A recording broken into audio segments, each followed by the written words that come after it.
मैं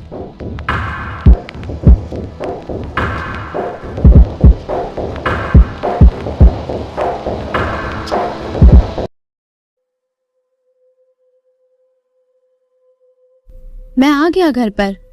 वैसे अंजलि, तुमने खाने में क्या बनाया है? जल्दी बताओ अंजलि, मैं बहुत थक गया हूँ। आज बहुत ज्यादा काम कर लिया है। और रोहन, तुम क्या कर रहे हो? तभी अंजलि कहती है, तुमको नहीं दिखत? हमारा दिमाग खिसके ही गया है। हमका भूख लगी है। कछु समझ नहीं आ रहा का? अभी ये सवाल हमसे ना ही पूछो कि क्या बनाए हो। जो तुम्हारे को किचन में खुद से देखत लई है, ये बनाए है। और ये रोहन को देखत हमारी बात ही नहीं सुनत। रोहन, तुमको कब से कह रहे हैं खाना खाई लो। तुम्हारी बहन प्रिया खाना खाई के ऑफिस चल गई बा और तुहार गेम खेलने वाही लागत हो। अब तुम हमारी बात नहीं सुनत तो हमसे बुरा कोई नहीं होवत। वैसे मैं आपको बताना चाहता हूँ, जो मुझ पर इतना गुस्सा कर रही है वो मेरी माँ है और मेरे डैड अभी अभी ऑफिस से घर आए हैं। मेरे डैड सिटी के रहने वाले हैं और बहुत ही ज्यादा पढ़े लिखे और स्मार्ट है, पर मेरी मॉम गांव की रहने वाली है और उनको अच्छे से हिंदी बोलना भी नहीं आता, पर फिर भी वो मॉडर्न है। और जो भी हो, हम सब बहुत प्यार से रहते हैं। मेरी बहन प्रिया अभी ऑफिस गई है और हम लोग खाना खाने के लिए बैठ रहे हैं, क्योंकि जब मेरी माँ खाना नहीं खाती और थोड़ी भूखी हो जाती है तो वो बहुत ही ज्यादा एग्रेसिव बिहेव करने लगती है। खाना खाने के बाद वो बहुत प्यारी हो जाती है, जैसे उनके जितना प्यारा तो कोई है ही नहीं और उनके जितना प्यार तो किसी और के अंदर हो ही नहीं सकता। जो भी हो, जैसा भी हो, यही उनका नेचर है। और मेरा एक प्यारा सा सबसे अच्छा दोस्त चार्ली नाम का डॉग भी था। मैं 22 साल का हूँ। मेरी बहन प्रिया 19 साल की है। मेरी बहन सुबह 9 बजे ऑफिस निकल जाती है और रात को 8 बजे घर पर आती थी। पर कुछ दिनों में प्रिया के साथ कुछ अजीब हुआ, वो भी ऑफिस से आते वक्त, जो मैं अपने शब्दों में भी बयान नहीं कर सकता, जो हमें पता भी नहीं चल पा रहा था। मैं स्टॉक मार्केट में इन्वेस्टमेंट करता था और साथ में मेडिकल की पढ़ाई भी कर रहा था। अब मैं आपको बताता हूँ कि कहानी में आखिर क्या हुआ और ऐसा क्या हुआ प्रिया के साथ उस रात ऑफिस से आते वक्त, जिस वजह से हमें पुलिस स्टेशन जाना पड़ रहा था। तो आइए जानते हैं। रात को 11 बजे मैं, मेरी मॉम और मेरे डैड बस प्रिया का वेट कर रहे थे और बहुत ज्यादा परेशान हो रहे थे, क्योंकि वो 8 बजे तो घर पर आ ही जाती थी, पर आज ऐसा पता नहीं क्या हुआ, 11 बज गए फिर भी वो घर पर नहीं आई, ना ही उसका कोई कॉल आया। हम लोगों ने उसके ऑफिस में भी कॉल किया, पर ऑफिस से तो प्रिया ठीक 7:30 बजे ही निकल गई थी। इसीलिए अब हम तीनों को बहुत ज्यादा टेंशन हो रहा था। धीरे धीरे वक्त बीत रहा था। मैं अपनी बाइक लेकर बाहर देखने भी गया कि कहीं मेरी बहन मुझे नजर आ जाए, पर मुझे रास्ते में वो कहीं पर भी नजर नहीं आ रही थी। आधे से 1 घंटे तक घूमने के बाद, ऑफिस जाने के बाद भी जब मुझे प्रिया नजर नहीं आई तो मैं फिर से घर पर आ गया। अब तो रात के 12 बज चुके थे। मुझे अकेला ही घर आते देखकर मेरी मॉम जोर जोर से रोने लगी और कहने लगी, कहाँ रह गई हमारी बिटुआ? हमको बहुत टेंशन हो रहा है। हमारी बच्ची के साथ कछु हो ही तो ना गया? कहीं हमारी बिटिया का एक्सीडेंट तो नहीं हुआ? तभी मेरे डैड ने मेरी मॉम को शांत करते हुए कहा, हो सकता है कि वो रास्ता भटक गई हो, तुम टेंशन मत लो, आ ही जाएगी। थोड़ी देर और वेट करते हैं। अगर वो थोड़ी देर में भी नहीं आई तो पुलिस स्टेशन चलेंगे। तुम चिंता मत करो और ऐसे बुरे बुरे ख्यालों के बारे में मत सोचो। तभी मेरी मॉम ने फिर से गुस्से में कहा, तुम पगला गए हो का? रोज एक ही रास्ते से तो आती है, तो हमने लड़की रास्ता कैसे भूल गई? तुमको ना ही दिक्कत? रात के 12 बज रहे हैं और अब भी तुमका वेट करना है कि प्रिया आई जाए? तब तक तो पुलिस चौकी भी बंद होवत रही। हमको हमारी बच्ची चाहिए। तुम अभी हमारे साथ पुलिस स्टेशन चलो, नहीं तो हम जा रहे हैं। कही दई है, तुम्हारी बजाय हमारी प्रिया गुम हुई है, तुमका तो जेल पहुंचावत रही। ऐसा कहकर वो जोर जोर से रोने लगी। वैसे मैं आपको बता दूं कि गुस्से में, कंफ्यूजन में मेरी माँ कुछ भी बोलने लग जाती है। और आज तो मेरा प्यारा दोस्त चार्ली भी नहीं सोया था। वो भी परेशान होकर हम सबको चुपचाप देख रहा था। मॉम के ऐसे बर्ताव की वजह से हम लोग भी थक हार कर अब पुलिस स्टेशन गए। अनजाने में ही सही, पर मेरी मॉम सही कह रही थी कि मेरे डैड ने ही प्रिया को कहीं छुपाया है। पुलिस स्टेशन पहुंचने के बाद वो शक सच में बदल गया। दरअसल ये बात कुछ दिन पहले की है। मेरे डैड एक गुंडे थे और मुझे भी ये बात उस हादसे के बाद ही पता चली, और उन्होंने ही प्रिया का खून करवाया था। और क्यों उन्होंने ऐसा किया, तो आइए जानते हैं कहानी में। उन्होंने प्रिया को मारने के लिए नहीं कहा था, बल्कि 4 दिन पहले एक आदमी से उनका झगड़ा हुआ था। मेरे डैड ने गुस्से में उस आदमी को बहुत मारा, वो भी लोगों के सामने। उस वजह से उस आदमी का एक लड़का था जो मेरे डैड को डेली SMS करके परेशान कर रहा था और धमकियां भी दे रहा था। इस वजह से मेरे डैड ने एक गुंडे को उस लड़के को मार देने के लिए कहा।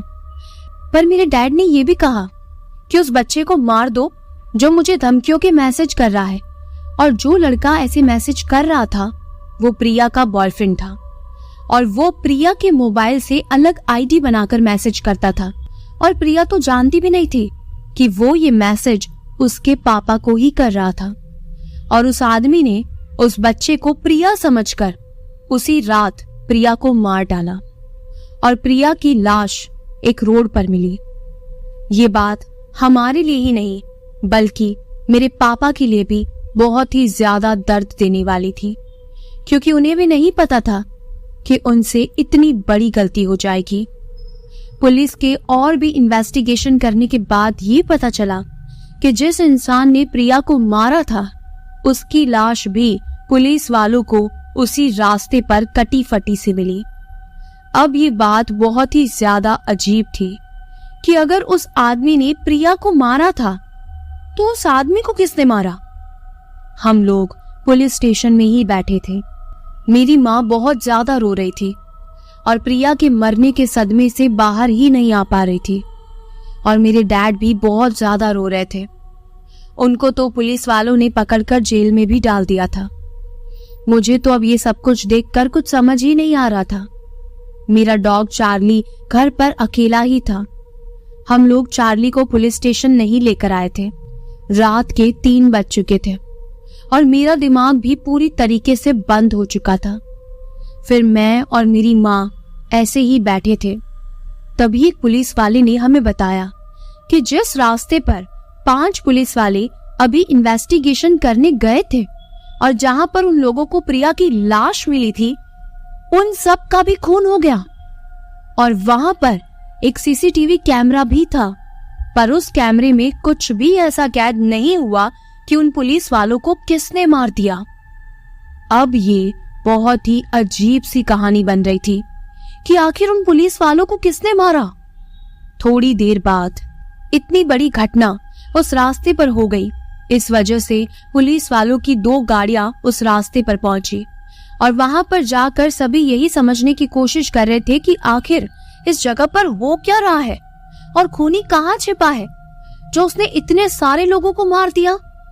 पर थोड़ी देर बाद हमें फिर से ये खबर मिलती है कि उस रास्ते पर पुलिस वालों की जो 2 गाड़ियां गई थी, उनमें जितने भी पुलिस वाले थे उन सब को मार दिया गया है और उन सब की लाश उसी रास्ते पर मिली। अब सुबह के 7 बज चुके थे और अभी भी हम लोग पुलिस स्टेशन में ही बैठे थे।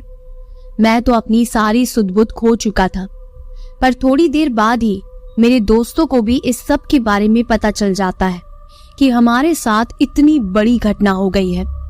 इसीलिए पुलिस स्टेशन में मेरे 6 से 7 दोस्त मुझसे मिलने आ जाते हैं। मैं उनके नाम भी आपको बता देता हूँ: शाहिल, मुकेश, अर्नव, किशोर, महेश, सुधीर और भूमेश।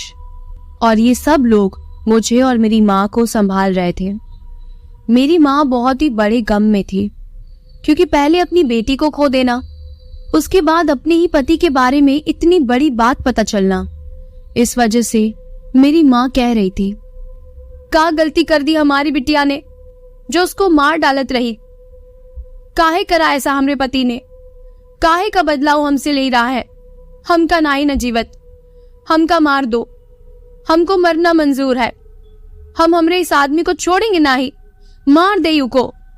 और वो बार बार यही लाइंस रिपीट कर करके रोए जा रही थी और पूरी तरीके से पागल हो चुकी थी। मेरे दोस्त मेरी माँ को भी संभाल रहे थे और मुझे भी। मैं बस रो रहा था और अपने दोस्तों से सारी बातें कह रहा था।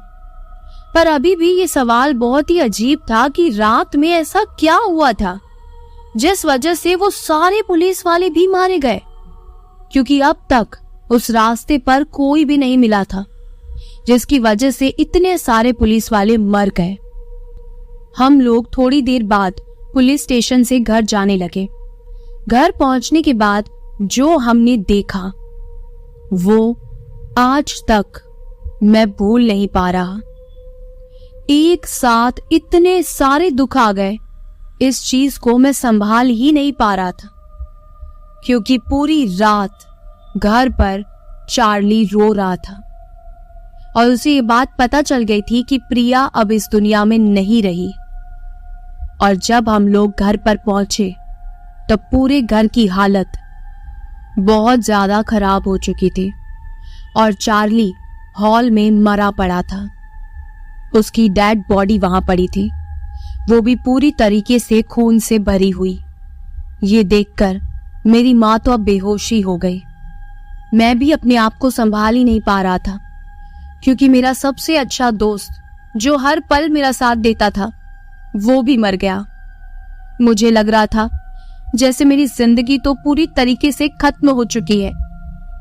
पर मेरे साथ मेरे बाकी दोस्त भी मेरे घर पर आए हुए थे, उन्होंने ही मुझे संभाला, नहीं तो उस दिन तो मैं सदमे से ही मर जाता। जब हम लोग पुलिस स्टेशन गए थे तब पूरे घर को बंद करके गए थे। हमने घर के बाहर लॉक लगाया था ताकि घर में कोई घुस ना सके, और चार्ली को भी रूम में बंद किया हुआ था। पर उस रात को ऐसा कौन घर पर आया और कहां से वो घर के अंदर घुसा और चार्ली को मार कर चला गया? ये बात बहुत अजीब थी, क्योंकि जब हम लोग घर पर पहुंचे तब ताला वैसे ही लगा हुआ था जैसे हम लोग लगा कर गए थे। उस दरवाजे के अलावा हर जगह दीवार थी और कोई भी ऐसा रास्ता नहीं था जिससे घर के अंदर आया जा सके। ना ही खिड़की से कोई अंदर आया था, क्योंकि खिड़कियां भी अंदर से बंद थी। इस वजह से हम लोग घर में ही चेक कर रहे थे कि जो भी कोई खूनी है वो कहीं घर में ही तो नहीं बैठा। पूरे घर की तलाशी लेने के बाद हमें जब कोई भी नहीं दिखाई दिया तो अब हमें बहुत ज्यादा डर लग रहा था, क्योंकि कोई ऐसा इंसान हमारे पीछे पड़ चुका था जो एक एक करके हम सबको मार रहा था। पर वो कहीं पर भी दिखाई नहीं दे रहा था, कहीं भी नजर नहीं आ रहा था। अब वो इंसान था या छलावा, ये सुलझाना थोड़ा मुश्किल था।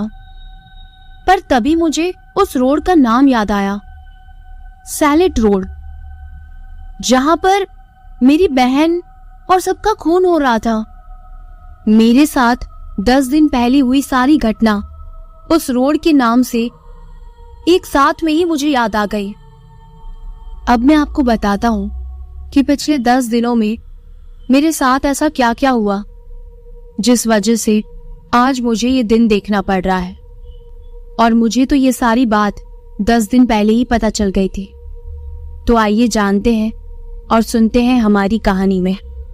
मैं ईला गांव से वापस अपने सिटी बस से आ रहा था।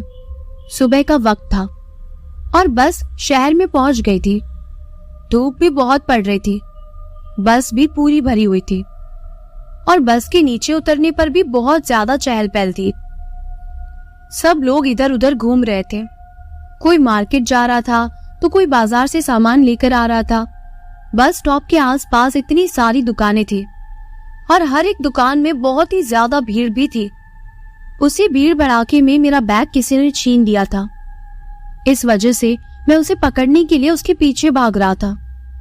तभी भागते भागते नीचे नींबू मिर्ची और कुछ लोटे में अजीब से सामान रखे हुए थे उन पर मैंने पांव रख दिया और उस जगह पर तंत्र विद्या वाले सामान भी थे। पर मैंने सोचा अभी घर पर जाकर गंगा जल से नहा लूंगा तो सब ठीक हो जाएगा, और मैं ज्यादा इन सारी चीजों पर मानता भी नहीं था।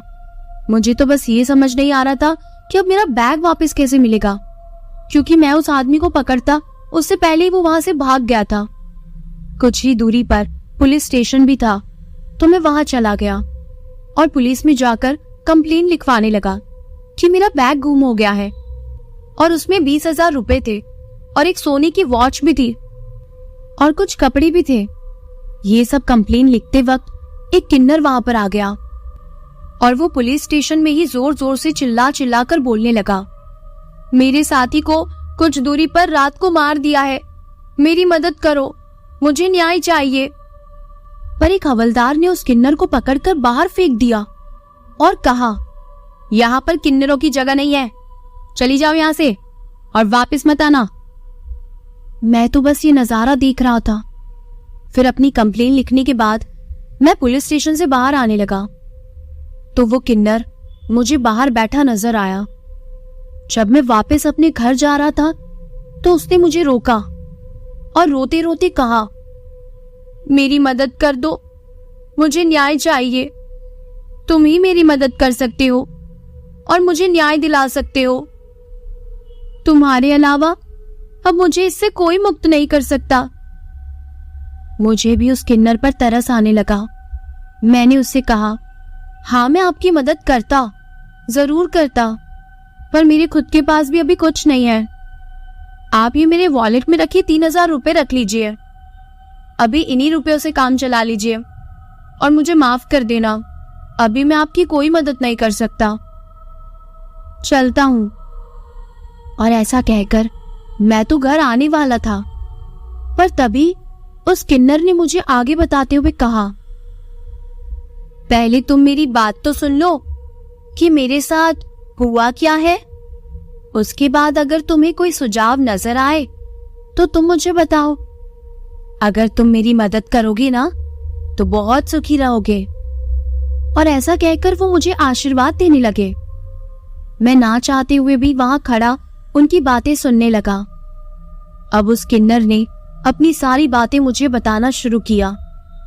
उस किन्नर ने कहा, रात को 10 बज रहे थे। मैं और मेरे 4 दोस्त, हम सब लोग सैलेट रोड से जा रहे थे। उस समय उस रोड पर कोई भी नहीं था, इसीलिए हम चारों एक जगह देखकर वहीं पर बैठ गए और हमारे पास एक खाने का टिफिन भी था। हम लोग उस टिफिन को निकालकर खाना खाने लगे। तभी एक बाइक वाला हमारे सामने से गुजरा, पर हम लोग तो खाने में ही व्यस्त थे और उस बाइक वाले आदमी पर हमने इतना ध्यान नहीं दिया।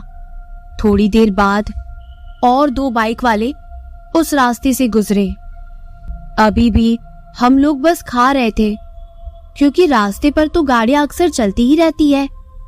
थोड़ी देर बाद अलग अलग 3 से 4 बाइक वाले फिर आ गए और इस बार जो हम लोगों ने देखा वो बहुत ही अजीब था, क्योंकि वो बाइक वाले किसी कार वालों का वेट कर रहे थे जो इस रास्ते से गुजरे, क्योंकि वो बाइक वाले लुटेरे थे।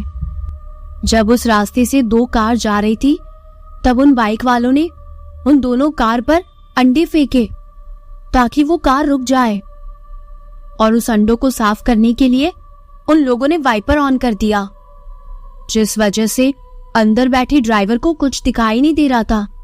इसी मौके का फायदा उठाकर उन बाइक वालों ने जबरदस्ती उनकी कार रोक दी और कार रोकने के बाद उनको कार से जबरदस्ती बाहर निकाला और गले पर चाकू रखकर उनसे पैसे मांगने लगे।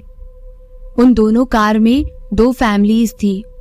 उनके अंदर कुछ 3 औरतें थी, 2-3 छोटे बच्चे थे। 15-16 साल की 2 लड़कियां थी और 22 से 23 साल के 2 लड़के भी थे। उन लुटेरों ने औरतों के गले और कानों से गहने खींचे। हम लोग जब ये सब देख रहे थे तो उनकी मदद करने के लिए, हम उन्हें बचाने के लिए उनके पास गए तो उन लोगों की गैंग ने मेरे एक साथी को मार डाला और साथ ही उन सारे कार वालों को भी मार दिया। मुझे उसका न्याय चाहिए, इंसाफ चाहिए। इतनी पूरी घटना उस किन्नर के साथ हुई थी, इसीलिए मुझे बहुत बुरा लगा। मैंने पूरी बात सुनने के बाद बस इतना ही कहा, हाँ जरूर, मुझसे अगर कुछ भी हो पाएगा तो मैं जरूर करूंगा, मैं आपको जरूर न्याय दिलवाऊंगा। ऐसा कहकर मैं तो वहां से घर की तरफ निकल गया, पर पूरे रास्ते मैं यही सोच रहा था कि उस किन्नर के साथ कितना गलत हुआ और आखिर क्यों कुछ लोग इस तरीके का काम करते हैं और लोगों को जान से ही मार देते हैं। ये कैसी बातें हैं। मैं ये सब सोच ही रहा था और यही सब सोचते सोचते मैं अपने घर भी पहुंच गया। घर पहुंचने के बाद मुझे देखकर सब लोग बहुत खुश हुए और मेरा प्यारा दोस्त चार्ली भी बहुत ही ज्यादा खुश था। और अब मैंने अपने शूज उतारकर घर के अंदर ही रख दिए। मैंने कुछ देर पहले ही नींबू मिर्ची के ऊपर पैर रखा था, इसीलिए नहा धोकर मैंने अपने आप पर गंगा जल भी छिड़क लिया। फिर खाना खाकर अपने दोस्तों के पास चला गया। तभी मुझे कॉल आया पुलिस स्टेशन से कि आपका बैग मिल गया है, तो आप पुलिस स्टेशन में बैग लेने आ जाइए। ये सुनकर मैं बहुत खुश हुआ और पुलिस स्टेशन अपना बैग लेने जा रहा था। मैंने पुलिस स्टेशन से अपना बैग ले लिया और वापस घर पर आ ही रहा था, तभी मुझे उस किन्नर की बात याद आ गई कि मुझे न्याय चाहिए। इसीलिए मैंने पुलिस वालों से कहा, जो थोड़ी देर पहले किन्नर आई थी उसकी कंप्लेन आप मेरे थ्रू लिख दो। अब वो हवलदार भी वहीं पर था, पर उन लोगों ने साफ साफ मना कर दिया कि कोई भी किन्नर अभी यहाँ पर नहीं आई थी और ऐसा कुछ हुआ ही नहीं था।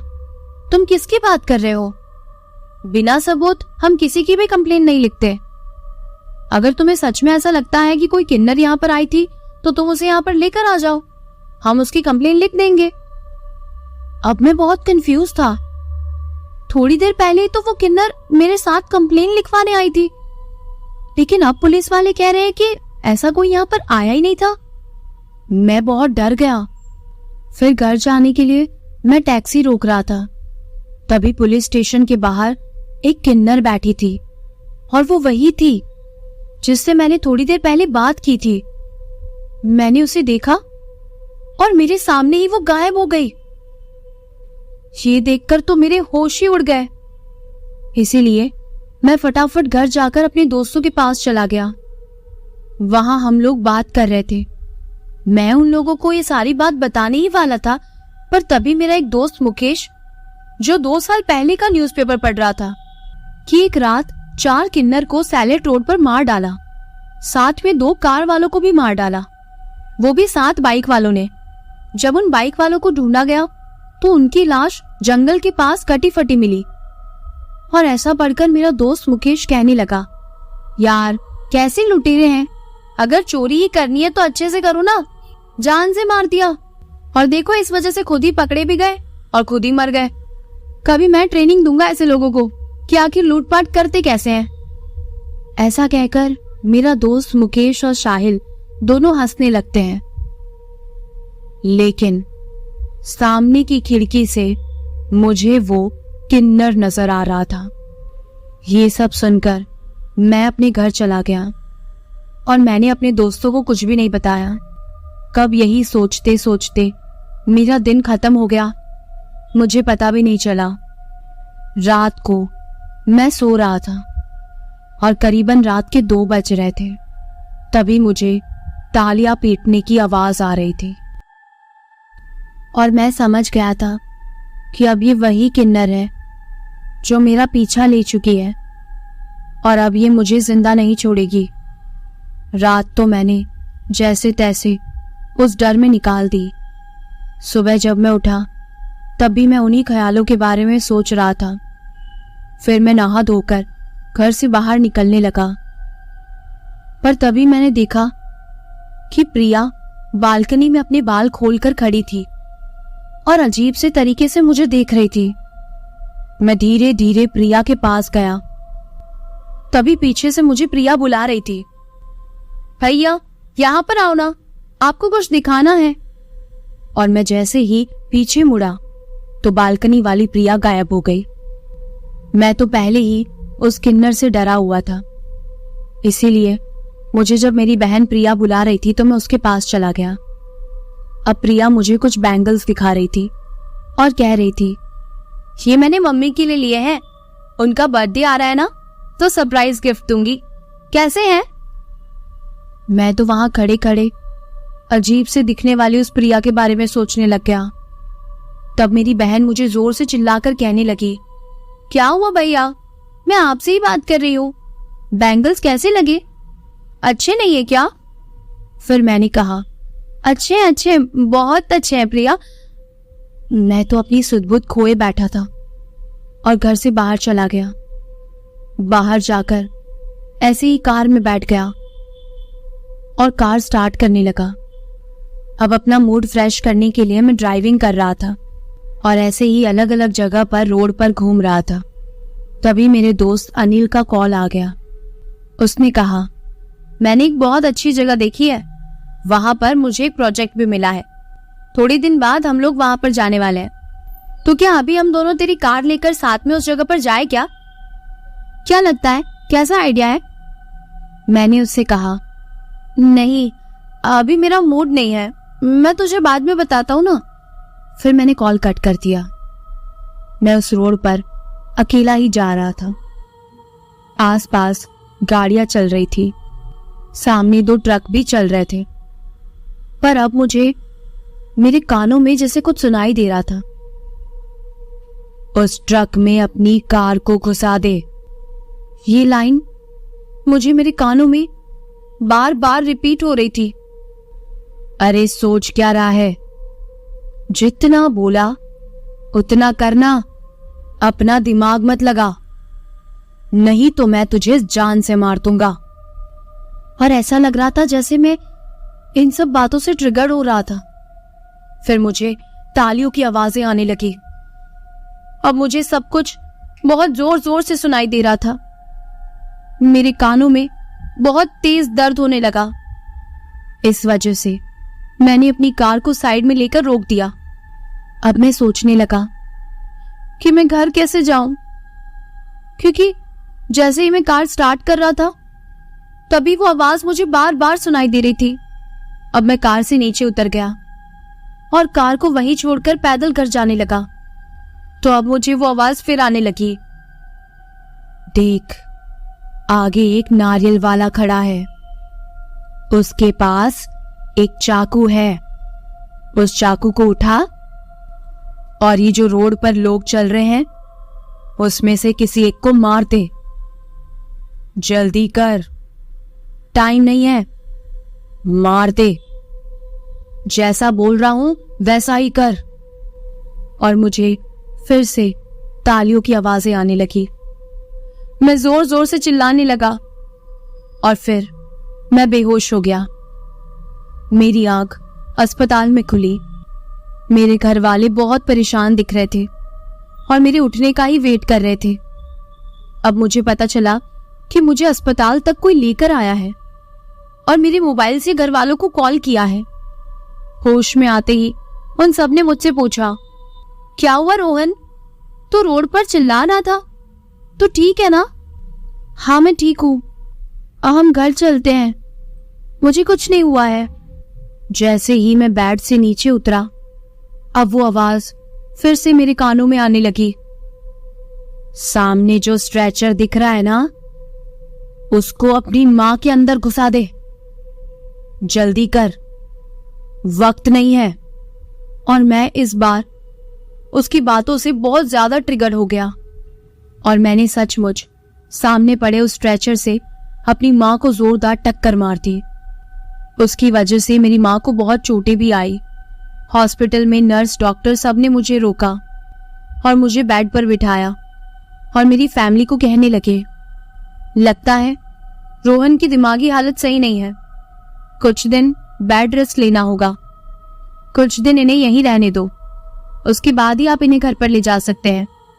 इस बार उस आवाज ने मेरी मां को भी नहीं छोड़ा। इस वजह से मैं बहुत ज्यादा डर गया।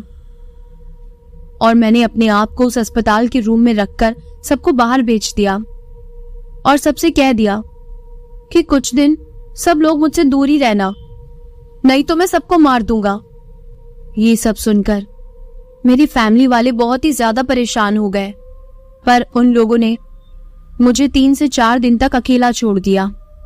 उन 3 से 4 दिन में मेरे साथ और भी बहुत अजीब अजीब चीजें हो रही थी।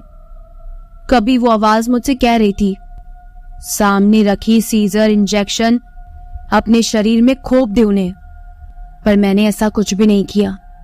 मैं अपने आप को जैसे तैसे करके कंट्रोल कर रहा था। 3-4 दिन के बाद मेरी हालत बहुत ज्यादा खराब हो गई थी। मैं पूरा कमजोर हो गया था और पतला पड़ चुका था। आंखों के नीचे काले काले धब्बे पड़ चुके थे। फिर 3 से 4 दिन के बाद डॉक्टर ने कहा, अब आप इन्हें घर तो ले जा सकते हैं, पर ये कुछ दिन तक कोई भी काम करने के जोन में नहीं है, तो ऐसा कोई भी काम इनसे मत करवाना। कुछ दवाइयां लेकर हम लोग घर आ गए। 2-3 दिन बाद ही मैं एक पंडित के पास जाने लगा। मैंने किसी को भी नहीं बताया था कि मैं उन पंडित के पास क्यों जा रहा हूं। जब मैं उस पंडित के पास गया तो उससे पहले ही उन्होंने मुझे कह दिया कि सालों से जो आत्मा भटक रही थी तुम उसे मुक्त करके आए हो, तो वो तुम्हारा पीछा कैसे छोड़ देगी। अगर सचमुच आजाद होना चाहते हो तो अपने घर में रखे तुम्हारे जूते अभी के अभी मेरे पास लेकर आओ। मैं इन सारी चीजों में नहीं मानता था, पर चीज ही इस हिसाब से हो रही थी कि मुझे इन पर मानना ही पड़ रहा था। मैं घर गया, फटाफट अपने जूते लेकर उन पंडित को दे दिया। उन पंडित ने जूतों को लेकर सब कुछ बता दिया, जो कुछ भी अभी तक मेरे साथ घटित हुआ था। मुझे पुलिस स्टेशन के बाद कौन मिला था, मैं उस पुलिस स्टेशन तक कैसे पहुंचा और उस तंत्र विद्या के सामान पर मेरा पैर कैसे पड़ा, वो सब कुछ। और फिर कार में मेरे साथ क्या हुआ, पैदल चलने के बाद मेरे साथ क्या हुआ, अस्पताल में मैंने अपनी माँ के साथ क्या किया, सब कुछ मुझे एक ही साथ उन पंडित जी ने बता दिया। और अब मैं समझ गया कि ये वही पंडित है जो मुझे इस मुसीबत से बाहर निकाल सकते हैं। उन पंडित ने मुझे वो सारी कहानी भी बता दी जो मुझे उस आत्मा ने अपनी कहानी बताई थी। अब वो पंडित मुझे कह रहा था कि ये आत्मा 2 साल से भटक रही है। थोड़े दिन पहले एक तांत्रिक यहाँ से गुजरा था। वो बस स्टॉप के पास एक तंत्र विद्या करके एक किन्नर की आत्मा को आजाद करवाना चाहता था। इसीलिए जैसे ही तुम उस चोर को पकड़ने के लिए उसके पीछे भागे, तब तुमने उस तंत्र विद्या पर अपना पैर रख दिया और तुम्हारी वजह से वो आत्मा आजाद हो गई। जो कोई भी उस आत्मा को आजाद करता तो वो आत्मा उस इंसान को ही परेशान करती और उसके शिकार अब तुम बन गए हो। उन पंडित जी ने आगे बताते हुए मुझसे कहा, 2 महीने पहले क्या तुम अपनी फैमिली के साथ मॉल में शॉपिंग करने गए थे? तभी मुझे याद आया और मैंने उन पंडित जी से कहा, हाँ मैं गया था।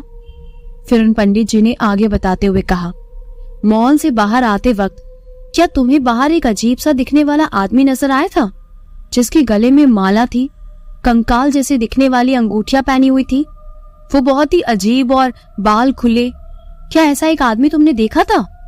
मैंने फिर हाँ में सिर हिलाया, क्योंकि मुझे बहुत अजीब लग रहा था कि इन पंडित को इतना सब कुछ कैसे पता चल रहा है। पर फिर भी उस पंडित जी ने आगे बताते हुए मुझसे फिर एक सवाल किया, तुमने उस वक्त उस आदमी से बात भी करी थी ना? तो मुझे सच सच बताओ, जब उस आदमी ने तुमसे खाने के लिए मांगा था तब तुमने शायद उसे मना कर दिया था, है ना? तो मैंने फिर से हाँ कह दिया। तो ये सच है, तुमने मना किया था। और अब मुझे ये बताओ कि तुमने उसे मना करते हुए क्या कहा था? मुझे ठीक से याद नहीं है। तभी पंडित जी ने मुझसे कहा, तुम्हें बहुत अच्छे से याद है, मुझे सच सच बताओ, तुमने क्या कहा था? फिर मैंने कहना शुरू किया, हाँ मैंने उसे मना करते हुए कहा कि तुम्हारे जैसे लोगों को तो कुछ काम करके पैसे कमाने चाहिए, दूसरों के पास जाकर भीख मांगना ये कोई अच्छी बात नहीं है। अपना हुलिया तो देखो, कितने गंदे नजर आ रहे हो। और वो आदमी तालियां पीट रहा था, तो इसीलिए मैंने उसे किन्नर भी कह दिया था। तभी पंडित जी ने कहा, इसी वजह से वो आदमी तुमसे बदला ले रहा है और वो तुम्हारे ऊपर उस दिन के बाद से ही तंत्र विद्या कर रहा है जिसका तुम्हें अंदाजा भी नहीं है। इसीलिए पहले तो ये सिक्का लो और इसे अपने पास रखो और तुम्हें एक मंत्र देता हूं। जैसे ही तुम्हारे कान में उस किन्नर की आवाज आना शुरू हो तब ये मंत्र तुरंत बोलने लग जाना, तो उसकी आवाज आना बंद हो जाएगी। और अगर वो आत्मा तुम्हें ज्यादा परेशान करे तो ये सिक्का तुम्हारी दोनों आंखों के बीच रख देना, यानी तुम्हारे मस्तिष्क के बीच में, और फिर देखना कि सब कुछ नॉर्मल हो जाएगा। मैंने पंडित जी से पूछा, मुझे उस आत्मा से मुक्ति चाहिए, मैं उस आत्मा से मुक्त तो हो जाऊंगा ना? उस पंडित ने कहा, वो तुम्हें कुछ दिन बाद मिल जाएगी, पर अभी मैं जितना कह रहा हूं उतना ही करो। पंडित जी की बात सुनकर मैं भी सहमत हो गया और घर आ गया। और अब जब भी मुझे वो किन्नर नजर आती या मुझे उसकी आवाज सुनाई देती तो जैसा उस पंडित जी ने कहा था मैं ठीक वैसा ही करता। कुछ दिनों बाद सब कुछ ठीक हो गया, नॉर्मल हो गया। इसीलिए मैं भी नॉर्मल हो गया। मैं भी अब धीरे धीरे उन सारी बातों को भुलाने लगा। फिर मैंने अपने दोस्त अनिल को कॉल किया और उसे कहने लगा, हाँ भाई, तू बोल रहा था ना कि एक जगह पर जाना है, तुझे वहां पर प्रोजेक्ट भी मिला है। अब मैं थोड़ा ठीक महसूस कर रहा हूँ। अगर तू फ्री है तो क्या मुझे तू अभी ले जा सकता है? हम दोनों चलते हैं ना, और मेरी कार भी फ्री है। मेरी बातों को सुनकर अनिल ने सीधा ही हाँ कह दिया। हम दोनों फिर बातें करते हुए हंसते हंसते रात को 8 बजे उस जगह पर जा रहे थे। और मैंने अपनी माँ से कह दिया कि मैं रात को 11 बजे तक वापस आ जाऊंगा, क्योंकि वो जगह ज्यादा दूर नहीं थी, सिर्फ आधे घंटे की दूरी पर ही थी। इसीलिए मूड फ्रेश करने के लिए हम लोग कार से जा रहे थे। लेकिन अचानक से ही कार में अनिल अजीब अजीब सी आवाजें निकालने लगा और जोर जोर से कहने लगा, उस पंडित की मदद से पीछा छुड़वाने की कोशिश कर रहे थे ना मुझसे? मैं तुम्हें नहीं छोड़ूंगा, जान से मार दूंगा। और अनिल मेरा गला दबाने लगा। मैं तो कार चला रहा था, सामने से एक ट्रक आया। मेरी कार उस ट्रक के अंदर घुसने ही वाली थी। उससे पहले ही मुझे ऐसा लगा जैसे मैंने कोई सपना देखा हो, क्योंकि अनिल तो एकदम सही था और मुझे ऐसा लगा जैसे ये मेरा भ्रम है। मैंने अनिल को कहा, हम वापस घर चलते हैं, मुझे कहीं नहीं जाना। और ऐसा कहकर मैंने गाड़ी रिवर्स ले ली और घर आ गया। अनिल भी कुछ समझ नहीं पा रहा था। अच्छे खासे हम लोग उस जगह पर जा रहे थे, अचानक से मुझे क्या हो गया अनिल समझ नहीं पा रहा था। तो अब मैंने आपको अभी तक हुई सारी बातें बता दी है। ये सब मेरे साथ 10 दिन के अंदर अंदर हुआ है। मुझे तो लगा था कि सब कुछ ठीक हो गया, पर ये तो और भी ज्यादा खराब हो गया। जो मुझे अब पता चल रहा है, मैं उन पंडित जी के पास भी जरूर जाता, पर उनकी भी मौत हो गई एक रहस्यमय तरीके से। अब जो कुछ भी करना था वो मुझे अकेले ही करना था। मैं रात को 12 बजे उसी मॉल में वापस गया, मेरे सारे दोस्तों को, मेरी माँ को छोड़कर। हाँ, मुझे पता है कि प्रिया की भी मौत हो चुकी है, तो मेरी माँ अकेली नहीं रह पाएगी, पर फिर भी सब कुछ खत्म करने का यही एक उपाय मुझे नजर आ रहा था। मैंने ठान ली थी और मैं फिर से उसी मॉल में गया, भगवान के भरोसे अपनी माँ को छोड़कर, वो भी रात के 12:30 बजे। अब मेरी माँ घर पर ही थी और मैं कार से मॉल में जा रहा था। जैसे ही मैंने कार के ऊपर वाले शीशे पर देखा तो वही किन्नर का अजीब सा खून से भरा हुआ हंसता हुआ चेहरा मुझे उस शीशे में दिखाई दे रहा था। पर फिर भी मैं चुपचाप कार चला रहा था और उस मंत्र को बोलते जा रहा था जो उस पंडित ने मुझे दिया था, जिस वजह से वो किन्नर जोर जोर से चिल्ला रहा था। मॉल पहुंचने के बाद मैं उस तांत्रिक को ढूंढ रहा था और अब मुझे वो तांत्रिक नजर आ गया। उसने मुझसे कहा, आखिरकार तुम मेरे पास आ ही गए, जैसा मैं चाहता था आखिरकार वो हो ही गया। अब मैं तुम्हें जिंदा नहीं छोड़ूंगा। मुझे गरीब कह रहे थे ना, मुझे किन्नर कह रहे थे। और फिर अचानक वो तांत्रिक एक किन्नर में बदल गया और अब वो किन्नर मुझसे कहने लगा, मैंने तुमसे मदद मांगी थी, तुमने मेरी मदद नहीं की, अब मैं तुम्हें जिंदा नहीं छोड़ूंगा। मुझे बहुत डर लग रहा था, लेकिन मैं अभी तक वही मंत्र बोल रहा था, पर इस बार उस मंत्र का कोई फर्क ही नहीं पड़ रहा था। और फिर उस किन्नर ने मेरा हाथ पकड़ा और मुझे कार में बिठाया और वो किन्नर मुझे सैलेड रोड पर ले गया। वो बहुत ही अजीब अजीब आवाजें अपने मुंह से निकाल रहा था और तालियां पीट रहा था। वो बहुत खतरनाक था। और फिर उस सैलेड रोड पर ले जाकर उस किन्नर ने मुझे मार डाला और जोर जोर से हंसने लगा। सुबह 8 बजे मैं उस सैलेड रोड पर खड़ा अपनी ही डेड बॉडी को देख रहा था। उसके आसपास बहुत सारे पुलिस वाले थे और सब लोग लाशों को उठा रहे थे। वहां पर मेरी लाश थी और मेरी बहन की लाश भी थी और कुछ पुलिस वालों की भी लाशें थी। मेरे प्यारे दोस्त चार्ली की लाश भी वहीं पड़ी थी और वहीं पर मेरी मां की लाश भी थी। मेरे जितने भी दोस्त थे उन सब की लाशें भी वहीं पर पड़ी थी। उस आत्मा ने एक एक करके मुझसे जुड़े सारे लोगों को मार डाला। मैं तो उसकी मदद करने की कोशिश कर रहा था और उसने मुझे ही बर्बाद कर दिया, हमेशा हमेशा के लिए। मैंने सिर्फ एक गलती की थी और वो गलती ये थी कि मैंने 2 महीने पहले उस तांत्रिक को इतना सब कुछ कह दिया और उस वजह से मुझे अब ये सारे दिन देखने पड़ रहे थे।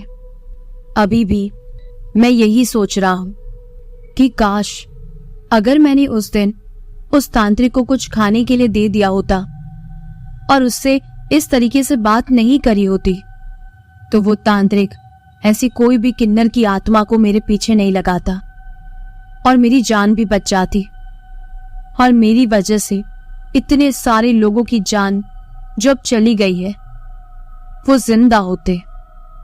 पर सब कुछ उल्टा हो गया और मेरी ही वजह से सब के सब मारे गए। अब मैं भी एक आत्मा बनकर रह चुका हूं और आपको ये भूतिया कहानी जो मेरे खुद के साथ बीती थी वो आपको सुना रहा हूं। मैं इन्हीं सब लाशों को देख रहा था और बाजू में वही किन्नर ताली पीट पीट कर हंस रही थी और कह रही थी, मैंने अपना बदला ले लिया। तो कैसी लगी आपको मेरी लिखी हुई ये कहानी? अगर आपको मेरी लिखी हुई ये किन्नर की भूतिया कहानी पसंद आई है तो कमेंट करके जरूर बताइए। और आपको कौन सी हॉरर टॉपिक्स पर भूतिया कहानियां सुनना पसंद है मुझे जरूर कमेंट में बताइए, ताकि मैं अगली कहानी उसी पर लिखूंगी और आपके लिए लेकर आऊंगी। चलिए, अगर आपको कहानी पसंद आई है तो वीडियो को लाइक और चैनल को सब्सक्राइब जरूर कीजिएगा, क्योंकि आपका एक सब्सक्राइब मुझे बहुत ज्यादा सपोर्ट और मोटिवेट करेगा। अगर आप अपनी कुछ हॉरर स्टोरीज मेरे साथ शेयर करना चाहते हैं तो मेरी इंस्टा लिंक आपको डिस्क्रिप्शन में मिल जाएगी। वहां जाकर आप अपनी हॉरर स्टोरीज मेरे साथ शेयर कर सकते हैं। कहानी आपको कैसी लगी कमेंट करके बताना बिल्कुल भी मत भूलिएगा। चलिए, ऐसे ही और भी भूतिया, रहस्यमयी और डरावनी कहानियों को सुनने के लिए मेरे चैनल से जुड़े रहिएगा।